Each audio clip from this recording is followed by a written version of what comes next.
king himself. So coming into the second phase of the drafts, because the Estes has already been picked up, I wouldn't assume that there would be something like a coup for ban coming in from Blacklist, but Akira, they're trying to limit that EXP lane because of the Benedetta that still can be flexed, right? The Fredrin is going to be taken out, and there are still a lot of options on the board, but Trex, what do you think Blacklist might be banning away? Maybe the Atlas going against the Estes? I think maybe really banning into the gold lane, possibly. Trying to limit down Gusta Lagusta could be a possibility. We do still have the Benedetta open. They want to try to give Oheb as good as a game as possible here. We know how strong that carry can carry, right? Now, on the other side, it does seem like Akira maybe wants to focus into Wise here, and they want to maybe limit some of those bulkier heroes in the jungle, especially since they already locked in, you know, the Hayabusa, a bit more of a squishy, someone that can possibly be bullied if that's what Blacklist wants to bring. But it does seem like they're going to ban out that Cho, target Louise here, so maybe switch gears, forget the gold lane. We trust Oheb no matter who they pick. We're going to try to limit down Louise, and we do know Louise can make some big plays happen. I like this because part of me is wondering, right? You notice this second phase of the draft is going much slower.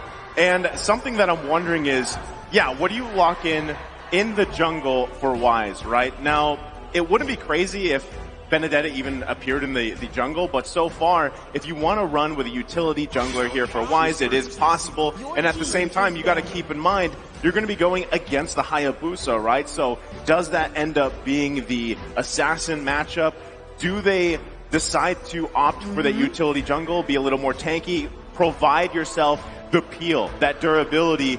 Because you already know, with Yuzong's across from you, plus the Hayabusa, they're going to be everywhere. They're going to be shooting for the back line, like you mentioned, Eterna. And at the same time, you have to be conscious here of the ultimates that you provide to that Valentina. That's something you always have to keep in mind with this draft. And I feel like that's really why we see this as a slower pace, when sometimes those drafts just happen so quickly. It's really going to be up here to Master Basics, Coach Bonchan, to decide what do we take for these last two picks, and also not playing into that Valentina option. So, Eterna did mention the Atlas earlier, and that is still open for Louise here if they want to lock in the tank first and wait for gold lane. At this point, the side of Blacklist hasn't banded out any gold lane, so in my opinion, I think that might not be a bad pick.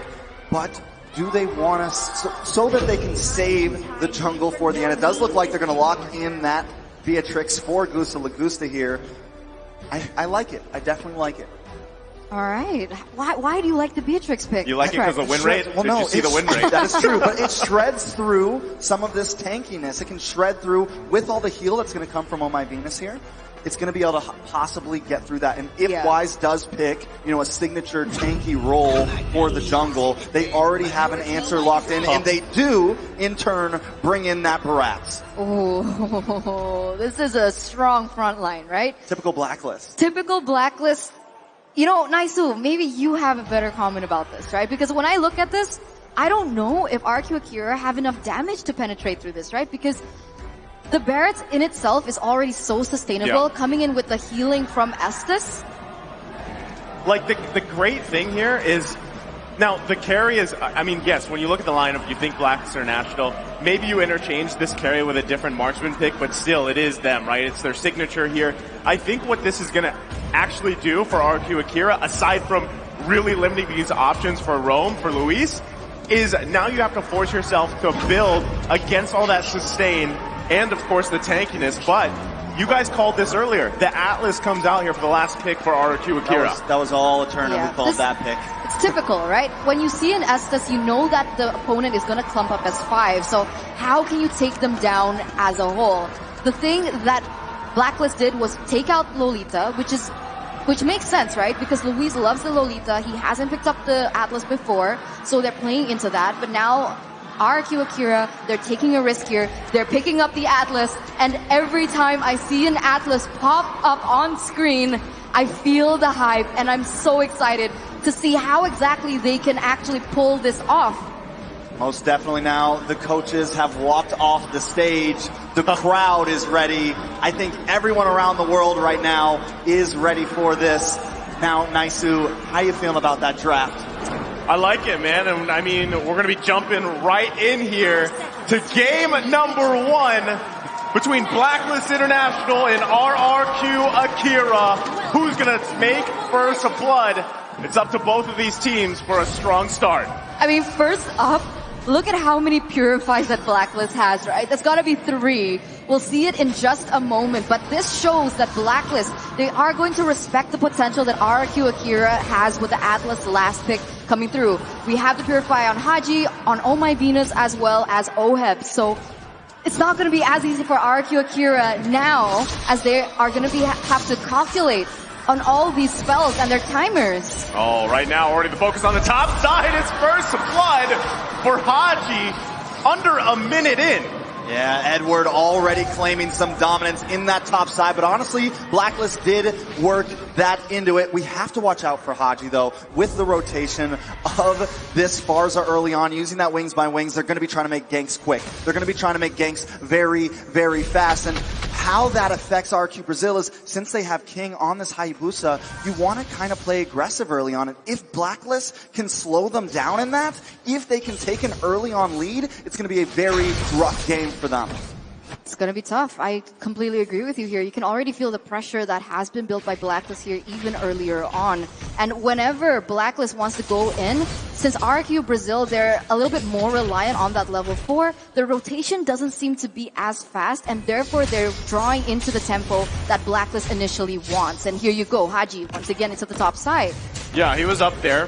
Takashi looks like he got a couple shots, and he's going to go ahead and recall for now. But you can see, right, how much focus and pressure is being put up in that XP lane. You want to go ahead and give that advantage to Edward the earliest that you can, which has already been done, despite him having that assist there. And yes, Haji grabbing that first blood. Mystery Shop, going to be able to build those burst items that he needs, probably that Clock of Destiny here, and scale. But it looks like RRQ setting their eyes on Oheb here on the bottom side. Shadow kill going to come out. Turtle is secured though. Still looking for the kill. The Flicker committed. And they grab the kill, but they trade the Turtle. Not a terrible trade, honestly. I'm almost on the brink of believing that if you can get that trade, the gold lane for the Turtle, it almost evens out, right? Especially because they need Gusta Lagusta to be ahead right now. And Oheb, you don't want him to just farm for free. I think a big win condition for RRqvsblckinternational here is going to be get onto Oheb, slow him down as much as possible, and make sure that Gusta Lagusta can get these items in. And speaking of items, we had a little bit of a start there. Did start to see a little bit of penetration coming in for Gusta Lagusta. Yeah, I think Gusta Lagusta is going to focus on building that BOD next, so a really heavy as well as expensive item, but it is going to give that power spike that we usually see Beatrix have. Now on the opposing side, but wait a minute, here, King goes in. Yeah, but, you know, again, this is the sustained game here. Blacklist International are going to be just fine with that. That's the question, right? How soon or who builds that anti-sustain item on RRQ Akira here? They're going to need something, right, to work around that. Because you do have multiple options, right? You can go with Dominance Ice if you want. You've got the Blade as well available to you. I mean, there's tons of things. Yeah, and at the same time, Sustain is going to outpace RRQ Akira unless, like you guys mentioned, Gusta Lagusta can get those early items, already running that weapon mastery as well. But Luis, eyes set on the bottom side. There's the Purify though. King gonna come in for the backside, gets the Shadow kill. Oh My Venus still gonna survive, and that's exactly what we're talking about. The Sustain is the game. The potential that RRqvsblckinternational actually had initially because of the Atlas annihilated, right? They need to be able to find a way to bait out perhaps the Purify from maybe Sagan, and then you can see that Luis can find a huge moment, but once again, Luis.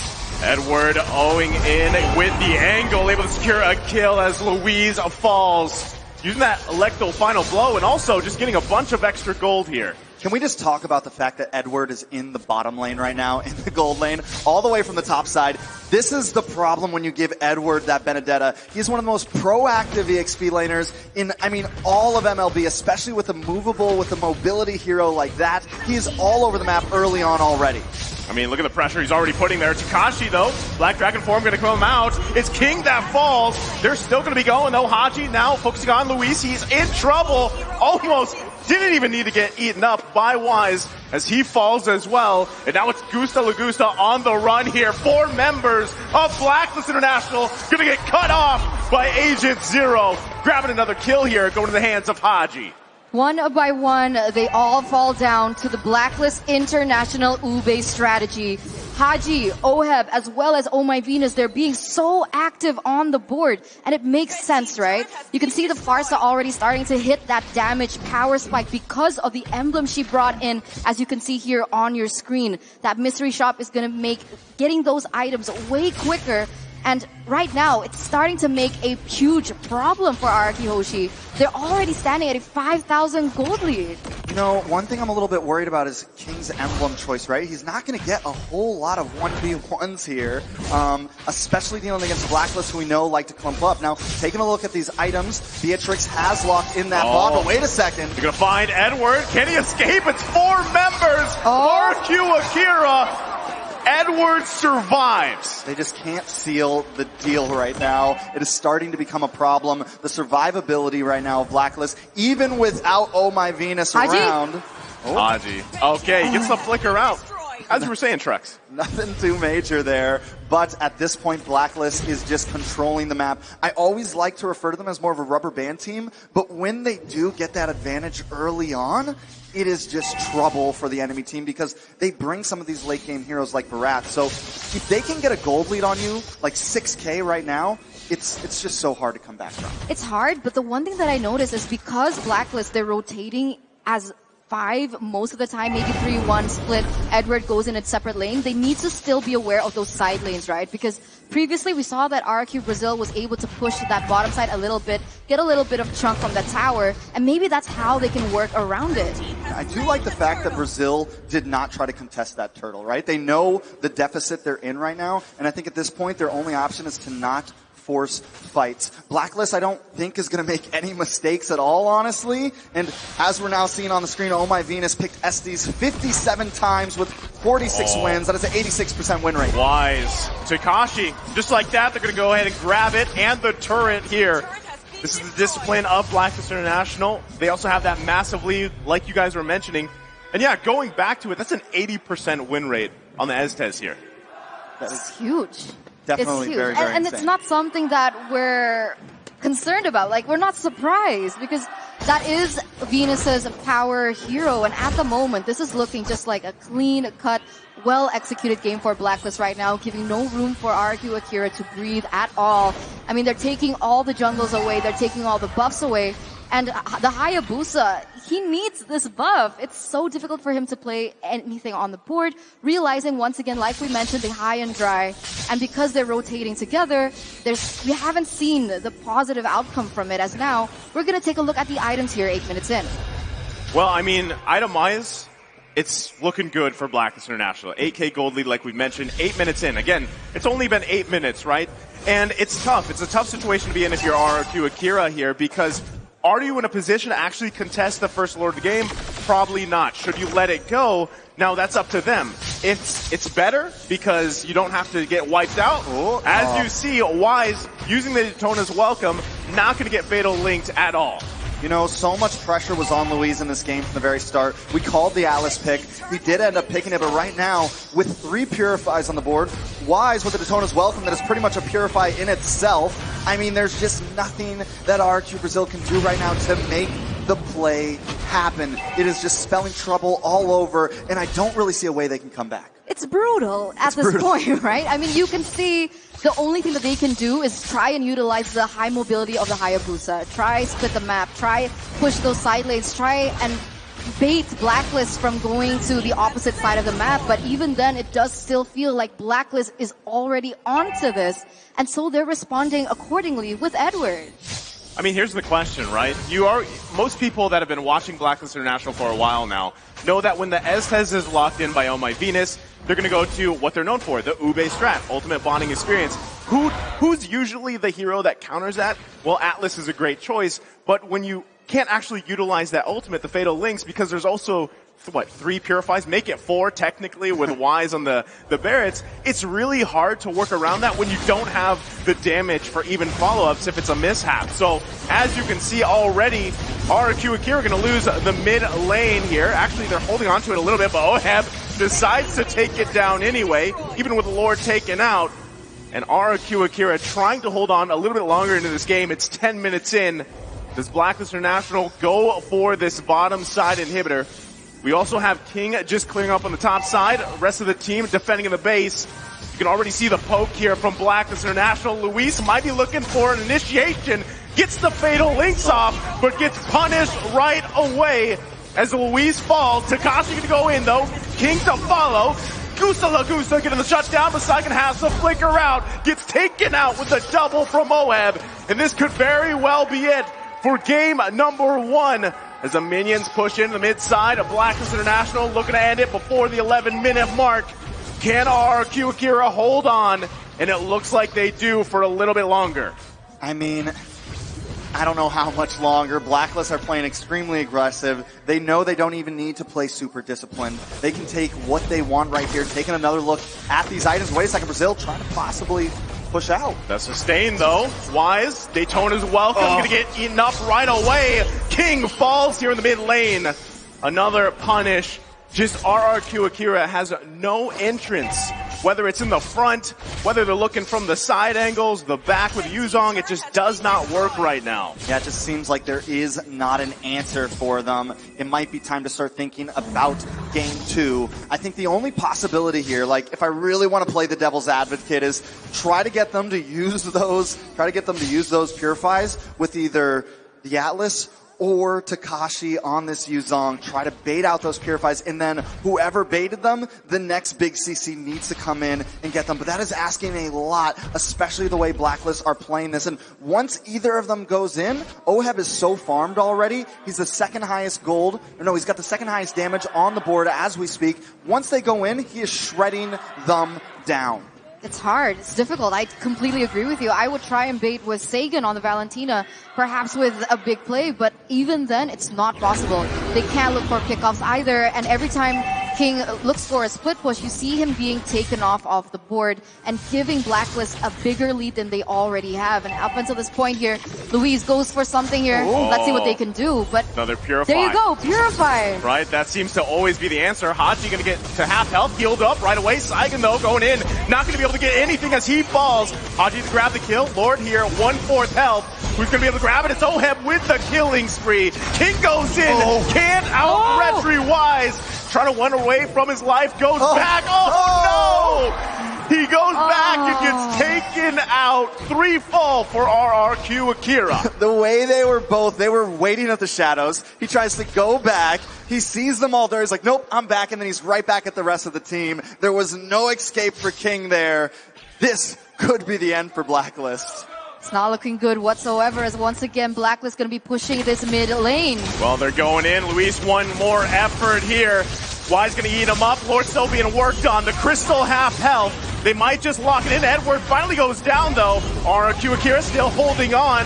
Feathered Airstrike going to come out, too, but they're pushing it in. A couple hits away, and it's Blacklist International taking first blood. Blacklist International going to be leading the series here with a 1-0. And now the ball is in RRQ Akira's court. Will they be able to go back into the game with a level head, seeing as that was quite a one-sided game? You know, here's the thing about drafting against Blacklist is you've been playing all these games against other teams who are playing in the current meta, and you just don't expect to have to ban out a Barats or have to ban out an Estes. I know it's Blacklist, but still, those picks can still catch a team off guard. And I think with that, Blacklist was able to secure that game 1. And right now, the fans are going crazy. Blacklist looking ready as ever for game 2.